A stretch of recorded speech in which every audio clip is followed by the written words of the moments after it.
this old relic. Oh, I'm sorry, buddy. He's a little sore.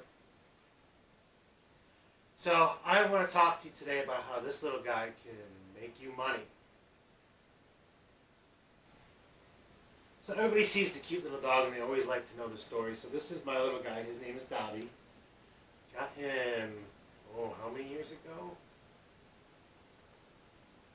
I have to think about this. 5,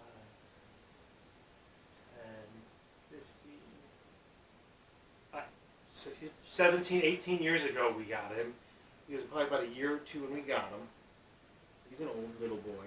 Yeah, you are. And everybody likes to hear the story about him. His name's Dobby. He's named after my favorite Harry Potter character. And we got him originally, like I said, 18 years ago. He was rescued by a no-kill shelter from a kill shelter. He had less than 24 hours. He was on death row. My wife worked in an animal hospital at the time, and the shelter brought the new dogs into her hospital.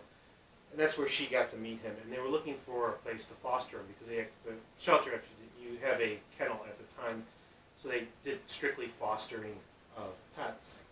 Oh, I know, buddy. What's the matter? It's okay. Yeah, it's okay. And so she brought him home to foster, and she told me she had brought a dog home. I was at work. This was about a month after we just first started dating, and I wanted to meet the dog. So I went over to her apartment and met this little guy for the first time, and we were playing catch, and he was jumping all over the place. Yeah, you were. And it's okay. He was jumping all over the place. I looked at my wife, my girlfriend at the time, and said, "You're not getting rid of this dog."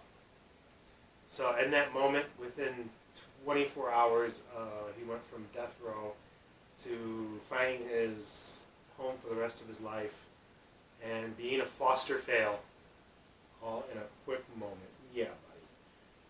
I'll tell you what, why don't I take you out to go potty, and then I'll bring you back to mommy, okay? I know you want to go back to mommy. So I'll go ahead and do that, and I'll be back to tell you about how he can actually help make you some money. All right, yeah. You're being a good boy. Yes, you are. Yeah, that's a good boy. All right, so I just wanted to talk to you because I hear a lot of landscapers and they complain about something. They complain about the dog poop and rolling through the dog poop with their tires, and then they yell at their customers for not picking up the dog poop, and customers are usually very apologetic, but then it just continues and progresses. And then they eventually, what happens is they start picking up the dog poop, and they have to yell at their customers because they got to pick up the dog poop, and that kind of thing. So instead of doing all that, because you're going to be picking up the dog poop anyways, why not make money doing it? Just saying. And that's what I'm going to talk to you about, because it just makes perfect sense to me. And it's really simple. All you need is a couple tools. You need a rake of some kind. They usually come in kits, and a little scoop to put it in. I actually recommend these, which have because I can carry around a bunch of poop at one time. Find these that actually will take, you can put bags like this in. I'm sure you, if you're a normal person, you have bags filled with bags of these things. And it's a good way to get rid of them. You put it in there. Once you actually figure out where the dog poops and everything, you know, in the yard, because dogs tend to be a fairly clean animal, once you actually figure out their locations, where they like to do it, it's really easy to do. All you got to do is hit up those locations, focus on those locations. Some dogs do get a little messy, but for the most part, they still keep the brunt of it in the same areas. So it gets fairly easy to do once you learn your customer's dog and where they like to go in the yard. So it becomes a fairly easy thing. Does it take extra time? Absolutely it does. And because it takes extra time, you should charge the customer for that extra time, as well as the disposal of their dog's poop and a number of other things. So it's really simple. For starting maybe between 30 to 60 bucks, if you get lucky and you get the right, you know, rake and scooper right out of the gate. it's probably going to be closer to 30 bucks. If you don't, it'll be closer to 60 because you have to go probably through a couple of different ones. But it's really, really low-end startup as far as getting the proper tools. Like I said, you're constantly getting these things, these shopping bags. So you probably have bags already filled with bags of them in your house. At least if you're normal, you do, right? It's just a normal adult thing you do. So instead of going through all of this hassle of having to complain to the customer, telling them, all right, I'll pick up your poop, blah, blah, blah, blah, blah, which makes the customer uncomfortable, which makes you uncomfortable, and it's just uncomfortable for everybody. Why not go to your customer and say, hey, I'll pick up your dog's poop before I mow for 20 bucks. It's as easy as that. You should be happy because you're making money. You should be happy picking up that poop because you're making money. It's really not that bad of a job to do. I mean, I've done a lot worse as a landscaper than pick up dog poop. And if you're already there mowing, it doesn't take a lot more extra time. It's extra money in your pocket. It's extra funds. Once you buy the initial equipment, there's no fuel to put in it. There's no maintenance to do to it or anything like that. It's just grab and go. It's really, really that simple. You know, your initial investment is all you really need. So, and then what happens is your customer probably will be like, either like, no, that's too much, in which case, okay, pick up the poop yourself and you get to hear me complain about it. Or B is, oh, okay, that sounds like a great idea. Yeah, you could go ahead and do that. Just charge it to put it on my invoice and that kind of thing. I throw an arbitrary number, $20 out there. It's going to vary depending on your area at which you should actually charge. However, the number of dogs can make a factor. The size of the dog can make a factor. If they have a Chihuahua versus St. Bernard, obviously the poop's going to be a lot bigger on a St. Bernard than it will be for a Chihuahua. You know, there's a lot of other underlying factors, but what the customer gets is they get their poop picked up. They don't have to listen to you complain about the poop being there. They don't have to pick up the poop. And so they're happy, and this should make you happy because you don't have to, their poop will be picked up before you mow.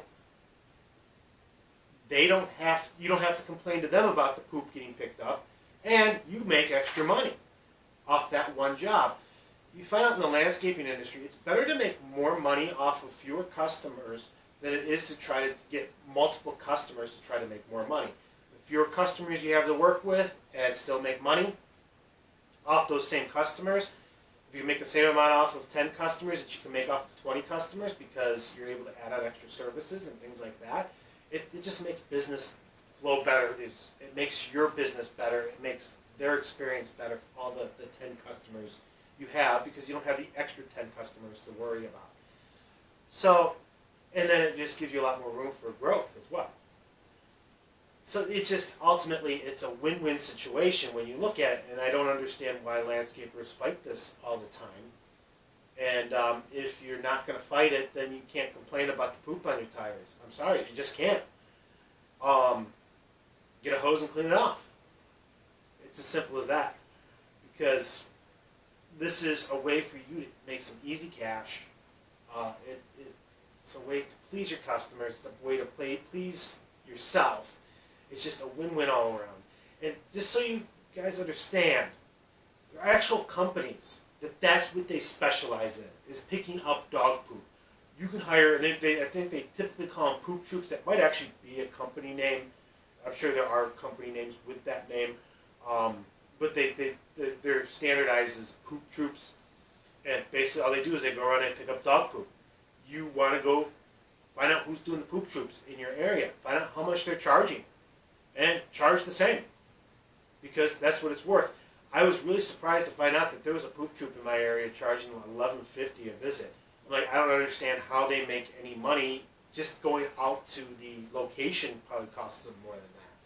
So I don't quite understand that, but you know, if you're making an extra, even if you're making an extra $10 to do something that you're already at the location to do, you might as well go ahead and do it. I mean, especially when it requires you no gas or anything else. I mean, and once you buy the initial tools, there's no maintenance involved in them. I mean, you might have to rinse them off every once in a while. I get a 5-gallon bucket with a lid, put the poop in there, close the lid, keeps the odors down. When I'm ready, I throw it in my trash can at my house, and it's gone. It's just really, really simple. And the other thing that's really nice about this is I pick up dog poop until one of two things happens. First, snow, or two, it gets so cold that it freezes to the ground and I can't pick it up anymore. That's what gets me to stop picking up the dog poop. I might not be mowing, but I'll still go out there and pick up the dog poop. I'm going to tell you something, too.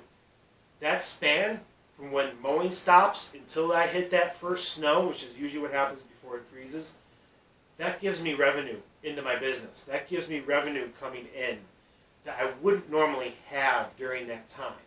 So I can't tell you guys enough about, just bite the bullet and pick up the poop and just make sure you're getting money for it in exchange for that. So that's my big landscaper tip of the day is just earn some cash. Bite the bullet. Grab a rake. Grab a bucket. Pick up the dog poop and add it to their invoice. So that's my advice to you. I don't get what the big hoopla of it is. It's a way to make extra cash. So that's my quick tip on how to make extra cash in a service that you probably either didn't think of or you probably would despise doing anyways, is just do it. It's easy money. And you're there anyways. So have a good night.